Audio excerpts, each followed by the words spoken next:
you ready to be pod-smacked? Now, here's Rob Carson. Happy Friday, guys. Sorry, I had a little technical glitch, but we are here, and we're going to be here for a while because there's a lot of stuff to get to, including the FBI dropping the ball on the Florida high school shooting. They had every opportunity to stop it.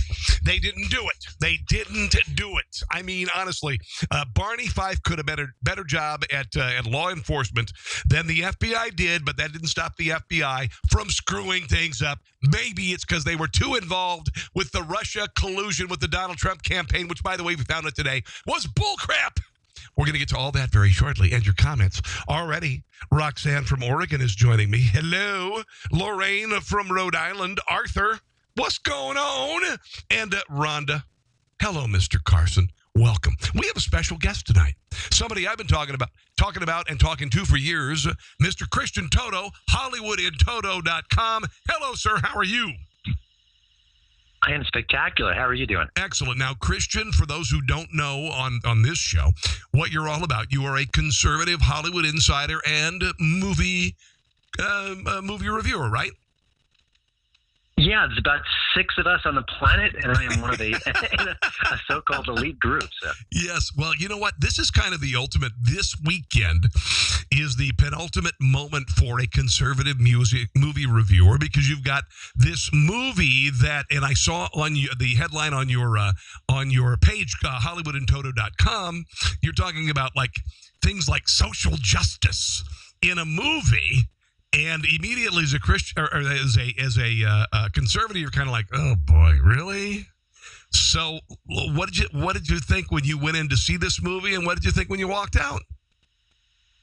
Well, you know, I kind of heard too much hype about Black Panther. Everyone's excited about it. I get that. It's a superhero movie, and there haven't been many superheroes around who are people of color. We've had a few, not that many. Most superheroes are white. So I get the sort of the cultural excitement for it, and any superhero movie is a big deal these days. But the hype was like, oh my goodness. I mean, Brie Larson, a very good actress, won an Oscar for Room, said on Twitter today, it's the greatest movie of all time. Well, you know what? It's not the greatest movie of all time. It's a very enjoyable movie. Okay. Solid entry in the Marvel Cinematic Universe, but everyone take deep breath. Yeah, that's what I was concerned about. And there's just a lot of politics around this. I saw that some LGBTQRSTUV members are upset because there was a lesbian relationship that wasn't allowed to blossom in this. And then I heard from another group there's a petition to give 25% of the movie's earnings to the African American community, whatever that is. So just aside from the politics and the BS, as a Marvel comic movie, how does it stand up to the great ones? Very good. I don't know if it's among the elite of the superhero movies. I still put even though it's a different DC character, I put the Batman films, The Dark Knight, the top echelon, but this is a very enjoyable film. You've got an excellent cast, including Forrest Whitaker, Angela Bassett, Michael B. Jordan, of course, Chadwick Boseman, who's a terrific actor. He's playing Black Panther here. And there's some good action sequences. It's beautiful to look at. The score is sensational. It kind of marries some more sophisticated musical themes with African tribal drums and percussions. It's just very hypnotic. The story itself is very solid. It does deal with social justice issues about colonization of the African continent, about, you know, what right does a nation have to be isolationist or even to give out some of its wealth and some of its power and some of its resources to neighboring countries. So actually that makes it a deeper, richer movie. It gets a little clunky sometimes with a bit of maybe a lecture or two about those themes, but I think you disagree with sort of the overall arc. I think you're going to enjoy this film. It's got most of what you want from a superhero movie, and it just feels different and new and fresh. And I think that's one of the best reasons to check it out. Oh, good. Well, that means a lot to me because I want to see the movie, and I love a good superhero movie, although I think the genre has been beaten to death. So this, to me, looked like a fresh take on something that we've seen so many times, you know? Yeah, no, I agree. And that's why I think it was maybe 2 years ago, Doctor Strange felt fresh as well. Visually, it was very different. It was a different kind of hero. It had a very good actor as the lead and did a Cumberbatch. So, I give a lot of credit to Disney, which oversees the Marvel Cinematic Universe, because they know what they're doing. They know the stakes are sky high. They pour tons of money and resources. They get the best actors around. And more often than not, the movies are just flat out fun. And this one is too, but it's also more thoughtful. So good. I think that gives it an extra layer too. Let me ask you, what else is going on this weekend? Is there anything else at the box office? If you're not a big superhero dude, is this a slow week? Is it a good week? What? Well, it's a slow week. I think it's one of those times where they just say, "Oh my goodness, Black Panther's coming. Let's clear the deck. I don't want to release my movie." Gotcha. In this sort of neighborhood, because it's going to get overwhelmed. This has not been a great start to the year. I recently watched the new Clint Eastwood movie, which I was very excited about. The 1517 to Paris, about the three terrorists on a train 3 years ago. Yeah. Well, if anybody can make that a movie, it's Clint Eastwood. He knows heroism. He knows patriotism. He knows heroes.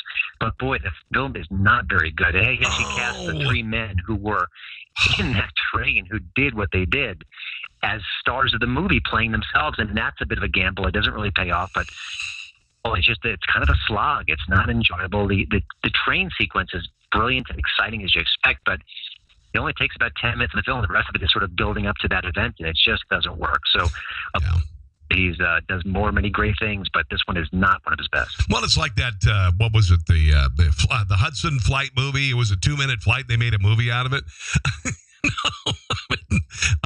But they did a much better job with that, because there was a real story about the investigation, and that had Tom Hanks. It didn't have unknowns. It had a major movie star, so he was a much more solid ground with that film. And I see what he was going with this new film. I think he wanted to show you how they became these accidental heroes and what made them the men they are. And I applaud that. I get that. And, he talks about faith. He talks about sort of their values. They had single parents, 2 of the 3 men, and they were strong women. Yeah. But it just doesn't come together in a movie. It's about 90 plus minutes, and you can feel it stretching and straining to get to the 90-minute mark, because there's not much story there. What about the Oscar nominations this year? What do you? Let's just talk about a couple movies that you really enjoyed from 2017. Well, I didn't love this movie, but I really did feel it was an experience. Dunkirk came out over the summertime. I mean, Christopher Nolan, director behind the Batman films.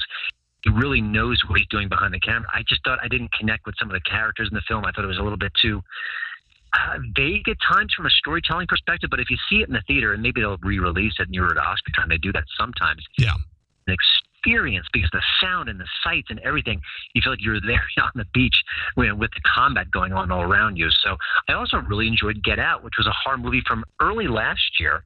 It's up for several nominations. And you know what? They don't make a lot of smart, thoughtful, well-crafted horror movies. Well, this one is that, and it's from Jordan Peele, a comedian turned director. What an amazing first film for him. And that one's gotten a lot of buzz. It's certainly socially aware, but again, the storytelling is just so rock solid. Even if you don't agree with all the themes in there, having a heck of a time. So I recommend that one too. It's out in video. Very good. Anything else going on in Hollywood we should know about before I say see you later? Real quickly, Jimmy Kimmel is getting more and more political, and guess what? Oh, what? Go ahead. Yeah, so I think it's going to have the lowest ratings in quite some time. I think he's literally scaring people away from the show with all his rhetoric, and that's a shame, because this is a night to honor the movies, the best of the best. That's what it should be. Yeah.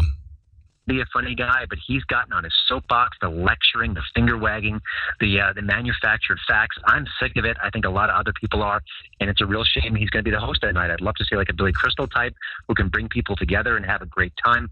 I guess I'm kind of tired of it. And listen, I understand being emotional. I understand the things that he has covered, his son's birth and the heart surgery, and he tying it into Obamacare and healthcare. And then now last night he went on a big tangent and a monologue where he's weeping again on television. And you know what? Sorry, I'm not tuning in for that, Christian. I'm not tuning in for it. I don't care what you think about Johnny Carson didn't do it. Jay Leno didn't do it. You know, if you want to do that on Facebook, you want to do that on some other media, but you are paid to make me laugh. And I honestly, I was thoroughly disgusted with what he said about the shootings in Florida. Yeah, and I agree. And if I didn't have to watch the Oscars, I probably wouldn't. It's sort of my duty to watch it as a movie critic. But people are going to say, you know what, I don't want to watch it that night. I'd rather watch anything else and have this guy who's been lecturing at me, who's been finger wagging, who's been saying that the particular party that I adhere to, people with blood on their hands. It's just disgusting rhetoric. And again, he gets the facts wrong, too. That makes it even worse. Yeah. All right. So to wrap things up, Christian Toto, thank you for joining me, by the way. HollywoodandToto.com, HollywoodandToto.com. What would you give Black Panther on a scale of, like say Rotten Tomatoes? Rotten Tomatoes, I think they're giving it 100. I wonder how much political motivation is behind that, how much there is that people are afraid to say, this movie isn't as good as, maybe whatever. What would you give it on a scale of 0 to 100 compared to the other Marvel or any superhero movie? I'd give it an 80 out of 100. It's a very good film, and I'm looking forward to seeing it again at some point. A lot to admire out of it. It's got some flaws, though. Some of the action is that it's too CGI heavy. So there's a little bit of a romantic interest there. It doesn't work at all. And I think even as good as Chadwick Boseman is, he gets kind of overshadowed by some of the supporting players. So very good. You'll get your money's worth. Go check it out. But just know it's not the end-all, be-all of all movies. All right, Christian. Nice to talk to you. Have a glorious weekend, my friend. I appreciate it. Thank you. You too. All right. So Christian Toto, HollywoodandToto.com. He's a good guy. And it's nice to kind of see a movie from a conservative perspective. And he's not uptight about it, okay? All right? He's not like an uptight, like, I only want to see Jesus movies and all that. He's a good guy. He knows. So he gives Black Panther 8 out of 10. I want to see it. It's not because I don't even give a rat's behind if the guy's black. I don't care. See, I'm a comic book collector. I've had comic books from when I was a kid. There are a lot of comics when I was in my teens and my 20s. Falcon was a black comic book character. There's a bunch of them. The original black comic book character who was on I don't know if you remember Schoolhouse Rock. Do you remember Verb? You don't remember Verb? Hold on, let me find Verb. Verb was the dude. All right, you remember? Hold on. Let me get it here. Verb. You know it's odd because the Schoolhouse Rock is multi-generational. It started out with me with Gen X, all right?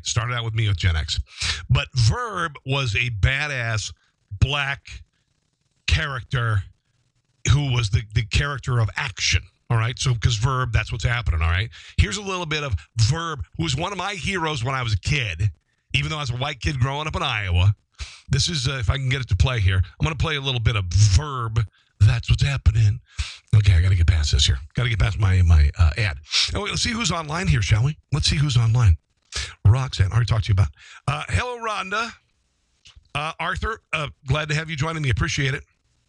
Lorraine, I'm not even going to try to announce your name from Rhode Island, but thank you for joining me. And, of course, Roxanne from Oregon. Here it is. Here is Verb, black superhero from the 70s that I actually thought was pretty darn cool.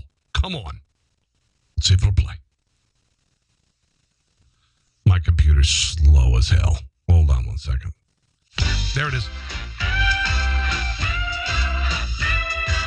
I did my thing in action. To be, to see, to feel, to live. That's what's happening. I put my heart in action. To run, to go, to get, to give. Now, I'm probably going to get flagged on Facebook because I played a clip from this, but whatever. Anyway, Verb was a big deal. And there have been other black superheroes, but I whatever, that's fine. Yeah, okay. If you want to go there, that's fine. We need a black superhero. We need an Asian superhero. We need a whatever superhero and all that stuff. Fine. As far as some of the politics around it, and here's what, like one group is saying, The Advocate. They criticize the lack of LGBT representation in Black Panther. It's a Disney movie, okay? What about LGBTQ representation in Black Panther? Some suspected a lesbian romance between Denai Okayo and whatever this other character was cut from the film. So some people are mad about that. Recent article, IO9, says this isn't the first time that Marvel Studios have missed a readily available opportunity to finally bring some queer representation to the big screen, but it's particularly odd given how right there and on the page this particular story is when you look at them. Blah, blah, blah, blah, blah, blah. Anyway, whatever. Just enjoy the gosh damn movie. Jesus, God in heaven. And you know what? If you want a gay comic, start, instead of Marvel, do Marvelous. Do Marvelous comics. Maybe that would be better. And you can make Glitter Man. Okay, I'm joking. I have gay friends. Yeah. Tracy, hi, Rob. Hello. Douglas, what's going on? We got Carol home in time to catch a bit of you tonight. Well, you know what? It's nice to catch a little bit of me, baby. Woo! I'm glad to give it to you. All right, so let's talk a little bit about what happened in Florida this weekend. We got a lot of people who are really mad about guns. Last night there was a big protest, and a vigil of the Democrats took advantage of it, and they're saying again what they normally do, which is guns bad, which is absolute bullcrap. Guns not bad. There were just some people, and I mentioned this last night, and I'll get to it in a second here. I told you, this is about white kids on psychoactive drugs, ADHD, ADD, and all this made-up crap to kill boy behavior. That's what it's about. It's about dulling feelings and emotion to get kids to sit in their desks and behave like everybody else. That's what it's all about. And I've got actual proof of that tonight I'm going to share with you in just a second, but it didn't prevent Democrats from doing all sorts of political bullcrap, including the Democrat National Committee fundraising off it today.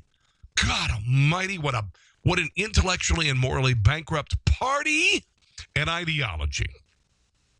Last night, here's a little bit from a candlelight vigil. And this is, I understand the emotion, I understand, and the anger, and yes, I understand. But this makes no sense. This is the chant being led last night. Provided I can get it to play. I need to quit Skype. Hold on one second. Quit Skype. There you go. All right, hold on. There we are.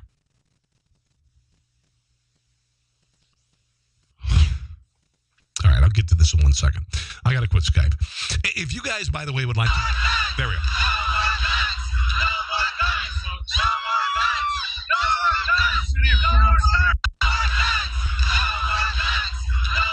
Okay, no more guns, then fine.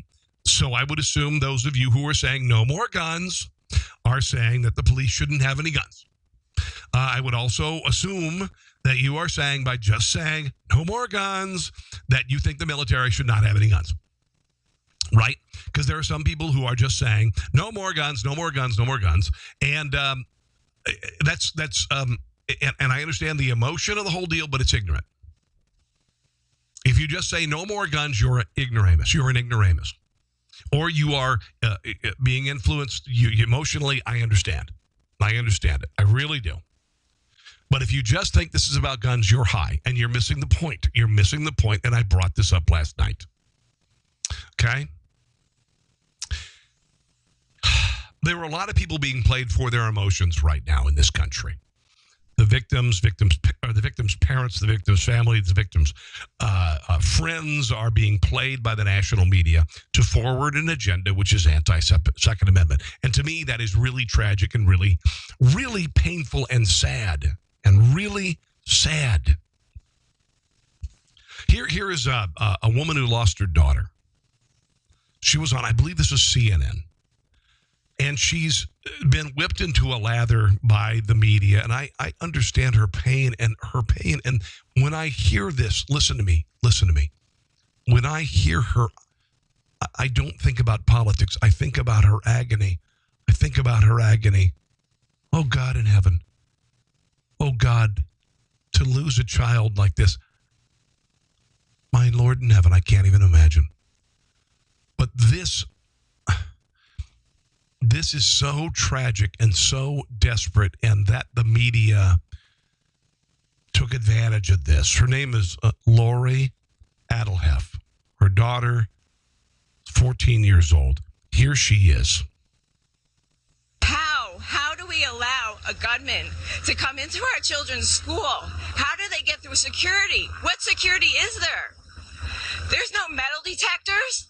The gunman, a crazy person, just walks right into the school, knocks down the window of my child's door, and starts shooting her, and killing her. President Trump, you say, what can you do? You can stop the guns from getting into these children's hands. Put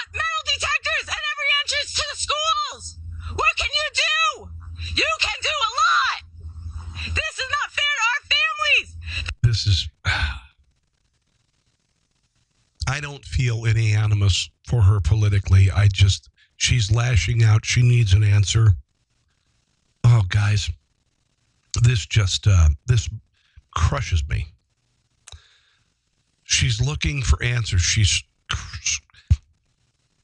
She wanted metal detectors. I would want metal detectors. But this isn't about a president. This is about a society. This is about something that's been happening for a while, and I just wish I could hug this woman. I wish I could hug her. I wish we could all hug her. I wish we could help her. She's just so crushed by grief, and she's lashing out, and that some people would use her as a tool to go against a political opponent really bothers me. Really bothers me.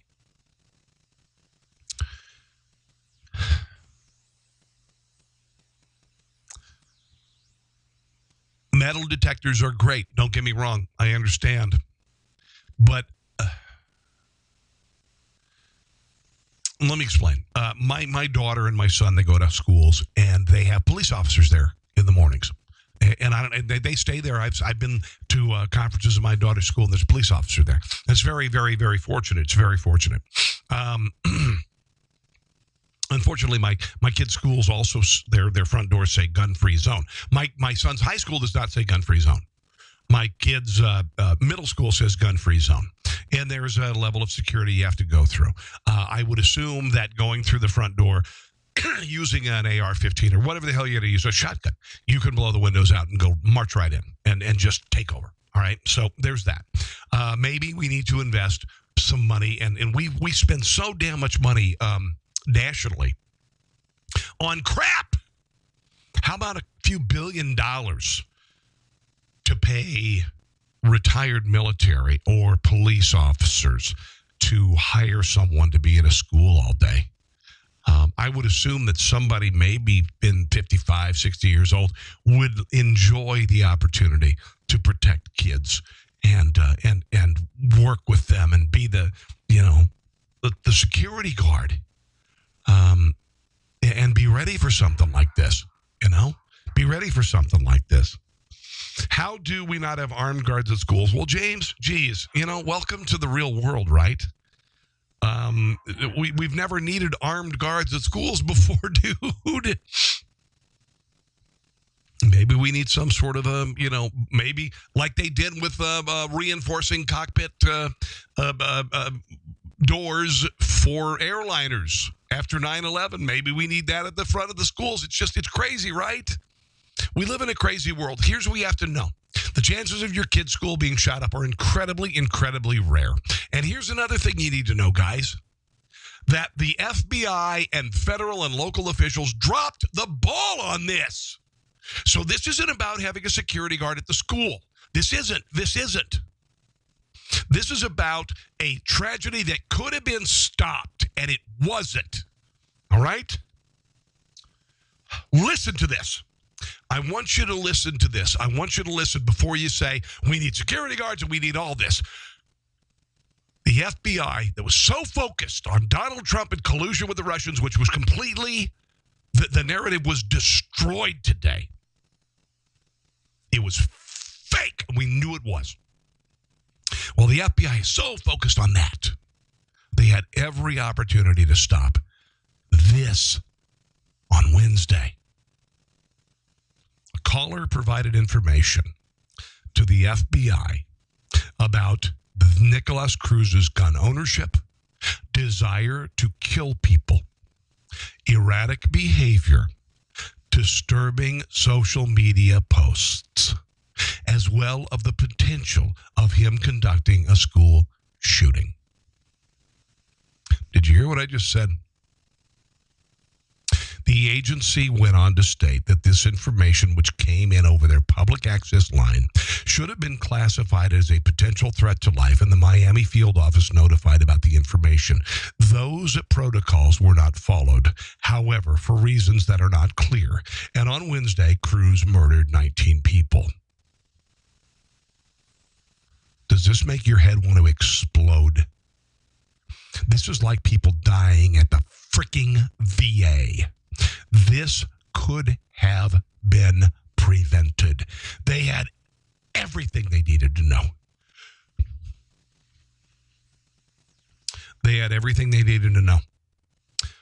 Cruz's gun ownership, desire to kill people, erratic behavior, disturbing social media posts, as well as the potential of him conducting a school shooting. He broadcast it. He said it a couple years to another guy on YouTube, another YouTuber. He says he was going to be a potential, I'm going to be a professional school shooter. Ben Benight alerted the FBI a little over a year ago. No, last September, and the FBI ignored that too. They couldn't find another guy named Nicholas Cruz, Nikolas, not spelled like the Hispanic version of it. Nicholas Cruz. It is a Greek or maybe Russian spelling of the first name with the last name Cruz, which is Hispanic. He was adopted by Hispanic parents. Dad died 10 years ago. Mom died in November. 39 times the police had been called to the Cruz's home because of this kid's behavior, and the FBI missed it. This could have been prevented. I'm so damn sick of this. Barney Fife could have prevented this. The FBI, while they're so political going after Donald Trump, while they're so political going after some sort of Russian collusion, which, by the way, it didn't happen. And we've been saying it forever. These sons of bitches could have stopped this. And there's no excuse.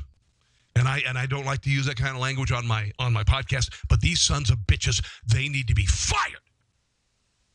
They knew it all. They didn't do a thing. And those kids kept going to the school, and the kids kept going to the school, and the parents kept taking the kids to the school, never expecting anything. And then out of nowhere, but listen, I think there's an apology here. Hold on. I think there's an apology from the FBI. Somewhere here. Let's see. We're still investigating the facts. I'm committed to getting to the bottom of what happened in this particular matter, as well as reviewing our processes for responding to information that we receive from the public. It's up to all Americans to be vigilant. Well, you know what? Dickweed, Christopher Wray, FBI director, Dickweed, they were being vigilant, and they told you. They were being vigilant, and they told you, and you didn't respond. You were so busy investigating Russian collusion. You piece of crap. Clean that agency out. Drain the mother effing swamp, because with that draining goes 17 lives. 17 lives that because you didn't do anything, and you had all of, I don't know. Caller says that the gun ownership, desire to kill people, erratic behavior, disturbing media posts, which are all over the place. Instagram, it's all right there. Idiots. It was all right there, as well as the potential of him conducting a school shooting and a desire to. From a post on YouTube in September, and this in January.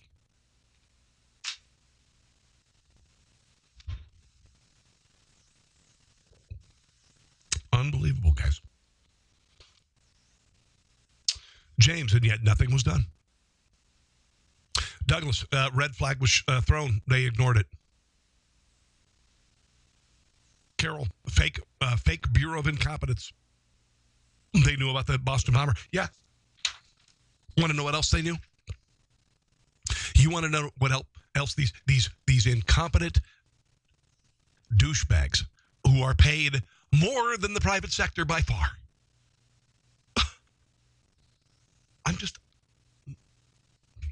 Here we go. Boston. After Russia sent U.S. law enforcement a warning about the Boston bomber, Tamerlan Tsarnaev, they interviewed him, let him go. Fort Hood. They got emails about Nidal Sassoon saying he wanted to kill fellow soldiers to protect the Taliban. Didn't intervene. 31 Americans at Fort Hood were murdered. God in heaven above, what the edge are you? Pulse nightclub. FBI investigated a terrorist who killed 49 people. Despite more than a 10-month investigation into Omar Mateen, during which Mateen admitted to lying to the agents, the FBI opted against pressing further and closed its case. Garland, Texas. 2 terrorists sought to kill Americans attempting to draw Muhammad at an event in Garland. The FBI not only had an understanding of the attack that was coming, but actually had an undercover agent traveling with the Islamists. The FBI has refused to comment on the agent on the scene, did not intervene in the attack.